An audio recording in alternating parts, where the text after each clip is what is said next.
Anybody ever read Robert Cialdini?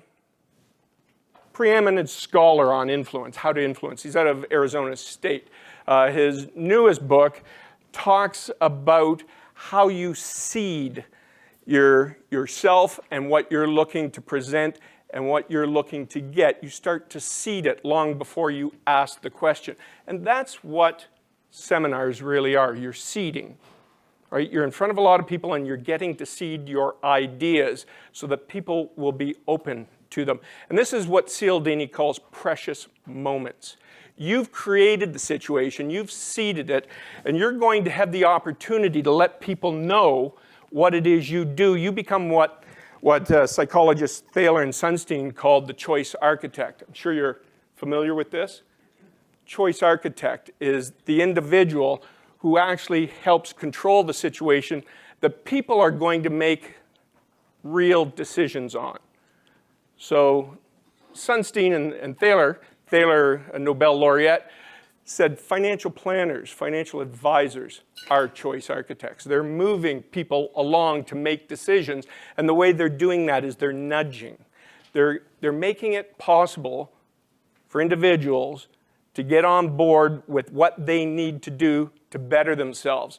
And again, the best of the best advisors know this, and they're using seminars to nudge these prospects, their ideal prospects, into becoming ideal clients.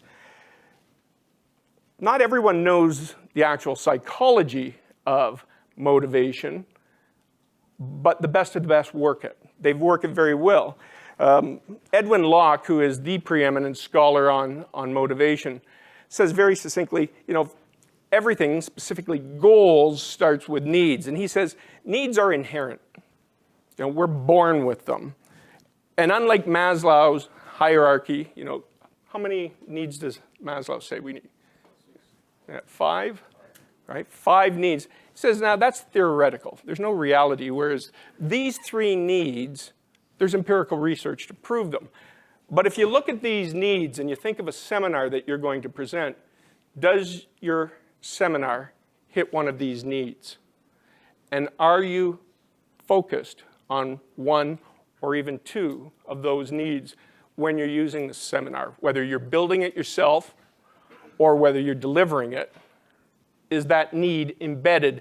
And are you communicating it enough that you're actually driving your prospects towards you? What Locke says is those needs are actually going to be determined by the values. And values are really learned. They're learned from your family, your community, your school. But they're going to shape the way in which you gravitate towards action and getting those needs. And when we set our goals, whether it's buying the first house, right, which is physical, we need that shelter. Are we going to borrow money from the parents, or are we going to work for that down payment? Different values, right? Are we going to buy the car, or are we going to steal the car? Totally different values, right? But the problem is, despite the fact that we know needs will be driven by values, goals will be driven and steered by both needs and values, we've got to get some action. And what the experts say is, what truly drives action is the emotion, what they call fuel. And if you're doing a seminar and you don't have enough emotion in your seminar, the chance of your attendees taking any action is limited. This is true in the sales scenario when you're sitting down one-on-one, but it's a huge opportunity when you're looking at the seminar scenario, because if you can get people at the same time moving emotionally, people will get even more emotional. It's that group emotional swing. It's that wave of emotions, and it just starts to build. And if emotions are, in fact, the fuel to drive action, we can't bypass this in our seminars. We have to make sure that we're focused. Which emotions are we going to use? Where do they hit? How do we work those into our needs and our values and ultimately the action? So emotions are so critical inside the seminar. For the estate planning seminar that we built out, we look at, okay, what would move somebody in an audience to actually want to talk to a planner, an advisor, a life insurance agent. You know, you can talk about death all you want, but people don't want to talk to you, do they? Right? How many people here are life licensed? You know, I was life licensed for 30 years, and the last thing I wanted to do was tell anybody that I was life licensed, right? People would rather run from you, right? Anybody heard the old joke about the passenger in the airplane didn't want to talk to people, so got the book cover, How to Sell Life Insurance on an Airplane? Okay. If you want your free time on a plane, build that book cover. Nobody will talk to you. But the reality is, if we know people need insurance, but they don't want insurance, how are we going to get them emotionally involved to take action? And if I just talk about, well, you're going to die and your children aren't going to have anything, you know, Jane pointed at it this morning, right? People need. Most people need. Yeah. But if I talk about dying intestate, right? If I get more specific, if you die without a will, now what happens? You know, start getting very specific. Who actually sets your will if you die without a will? The government, right? The provincial government. They've got a Succession Law Reform Act in every province that will create a will for you. You know, in this province, the first $200,000 goes to the spouse if there is a spouse. But the remainder will be divided up between the spouse and the children. And when you tell an audience that, would any parent give upwards of 2/3 of their estate to their children, bypassing a parent? It's insane. Nobody would draft, no lawyer would likely draft a will that would allow that. It's nuts. But people don't know it. You have to let them know it. You know, everybody is aware that, yes, you know, I'd like to help my kids or my grandkids, but will they buy insurance to do it? Maybe. How emotionally involved are they in doing it? If you talk in a seminar setting to a group of people and you talk about special needs, what if you had a child with special needs?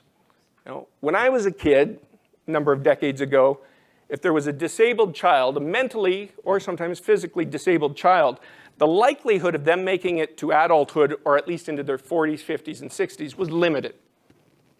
Most severely challenged children back then died.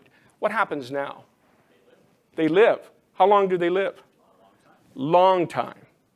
50s, 60s. What is the biggest fear of a parent with a disabled child? They'll be taken care of after. Yeah. Who's taking care of my kid when I'm gone? You will see, just like I'm seeing right now in an audience, people nodding.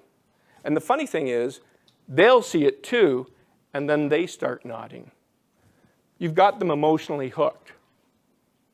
You've got them, even if they don't have the disabled child, they're thinking, this makes sense. Why? You know? And I don't believe everybody needs insurance. Not everybody. In fact, I tell everybody I don't believe. And then I start telling them why they might need insurance, right? If you've got a cottage with a capital gain, you got to pay the tax. Or you could try and let the kids pay the tax, but the kids probably don't have enough money to pay the tax on the capital gains on the cottage that you built.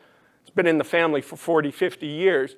You're going to lose the cottage because the kids couldn't. Would you do that?